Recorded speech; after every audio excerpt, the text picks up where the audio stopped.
भारतीय प्रजासत्ताक दिनाचा 77वा वर्धापन दिन ठाणे महानगरपालिकेच्या वतीने मोठ्या उत्साहात साजरा करण्यात आला। महापालिका मुख्यालयाच्या प्रांगणामध्ये राष्ट्रध्वज फडकावून ध्वजाला आयुक्त तथा प्रशासक सौरभ राव यांनी मानवंदना दिली आहे।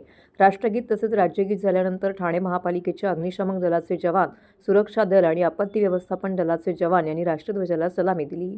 ध्वजावंदनानंतर ठाणे शहराच्या स्वच्छतेसाठी योगदान देणाऱ्या ठाणे महानगरपालिकेच्या सफाई कर्मचाऱ्यांचा गुणवंत कामगार पुरस्कार देऊन उपायुक्त सौरभ राव यांनी सन्मान केलाय।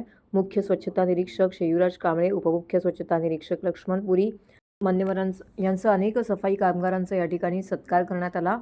ध्वजवंदन सोहळ्यामध्ये अतिरिक्त आयुक्त संदीप माळवी, अतिरिक्त आयुक्त प्रशांत तुरडे, उपायुक्त, वरिष्ठ अधिकारी, कर्मचारी, नवनिर्वाचित नगरसेवक नारायण पवार, विमल भोईर, कल्पना पाटील तसेच नागरिक मोठ्या संख्येने उपस्थित होते।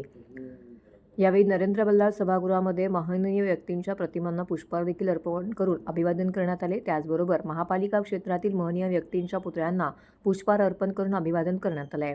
मासुंदा तलाव येथील छत्रपती शिवाजी महाराज यांच्या अश्वारूढ पुतळ्यास आणि कोर्टनाका येथील भारतरत्न डॉ. बाबासाहेब आंबेडकर यांच्या पुतळ्यास महापालिका आयुक्त सौरभ राव यांनी पुष्पहार अर्पण करून अभिवादन केलं आहे।